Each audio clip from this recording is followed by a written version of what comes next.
Eh bien bonjour à tous chers amis de la mémoire. En ce jeudi de la mémoire, il y avait tellement de choses à dire sur l'alimentation que effectivement je souhaitais faire une deuxième vidéo. Donc prenez plaisir, regardez-la, nourrissez-vous, c'est le cas de le dire, de ce que je vais pouvoir vous communiquer. Il est conseillé également de manger des glucides, donc au niveau légumes, légumineuses, céréales complètes. Donc on a la fève, on a la patate douce, on a également les céréales, on a quoi d'autre par exemple aussi tout ce qui est boulgour entier, le pain complet également est intéressant.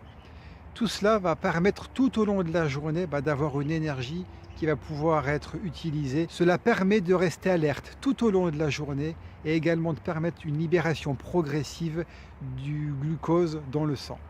Nous savons, comme je vous l'ai dit précédemment, que le cerveau est composé à 80% d'eau, donc il est important de bien l'hydrater.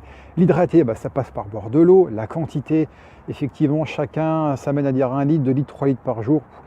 Ce qui se dit, effectivement, c'est boire 1 litre ou 2 ou 1,5 litre, c'est conseillé. Après, la clé, c'est de voir ses urines, s'ils sont clairs ou pas. Et ça, c'est un message que le corps vous transmettra et vous donnera des points d'indication. Le thé vert, qui est un puissant antioxydant qui stimule la vigilance, l'attention et également la mémoire, est très bénéfique aussi. Nous avons également le thé. Bon, c'est sûr que ça, comme je vous l'ai dit, un conseil, les filles du thé. Ça c'est ce que je voulais vous dire. Un petit message très personnel. J'ai une amie qui s'appelle Mylène Letocard avec sa sœur Juliette qui ont créé un site et un blog et un e-commerce qui s'appelle lesfillesduthé.com. Et grâce à ça, ça vous permettra de voir un beau challenge, un beau chalandage, comme on dit, de thé. Ça vous permettra de voir du bio, du vert, du blanc, du noir, tout ce que vous voulez. Donc n'hésitez pas, cliquez voir et vous ne serez pas déçus parce que vous allez voir, c'est très sympa, bio et c'est sain pour le corps. Nous avons également le café. Le café, qu'est-ce qu'on en dit le café? C'est vrai que ça permet d'avoir une attention particulière sur notre vigilance, sur notre attention sur le court terme. Mais c'est pas non plus très bénéfique, mais ça peut jouer des effets instantanés, très rapides, mais pas non plus en consommation excessive. Pareil pour le vin rouge à consommer avec modération. Ça c'est important, ça permet de fluidifier la circulation du sang dans le corps, mais à boire avec vigilance et modération.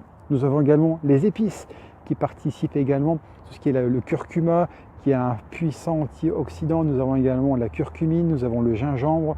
Il y a plein de choses comme ça qui permettent effectivement d'être bénéfiques pour notre corps. Donc n'hésitez pas à mettre tous ces éléments-là, à mettre pas trop de sel, tout ce qui est dans votre alimentation. Ça pourra vous permettre effectivement d'être performant dans votre quotidien et d'avoir une alimentation saine. Vous avez également les baies, tout ce qui est cassis, framboise, baie de goji, myrtille, à consommer si possible entière pour vraiment avoir toute la puissance des bons éléments, également les fibres, plutôt que de boire des jus. Ça c'est important également pour vous de pouvoir consommer ces aliments-là, des accompagner pour votre petit déjeuner ou pour un dessert. Ça n'hésitez pas, c'est un puissant antioxydant et qui est très riche et qui est bon pour notre corps. Un microbiote sain et stimulé, riche par les fibres, donc consommer des légumes, des fruits sans modération permet d'avoir effectivement une bonne alimentation qui sera bonne pour le corps et variée. Donc ça permettra de stimuler l'ensemble et ce tube intestinal qui est le point de communication à la fois dans le centre de la circulation sanguine et également des points nerveux est constitué en plus de milliards de bactéries. Donc c'est important de pouvoir faire en sorte que cette flore intestinale soit saine et bien. Donc faites-vous plaisir, mangez sainement, équilibré et variez les plaisirs.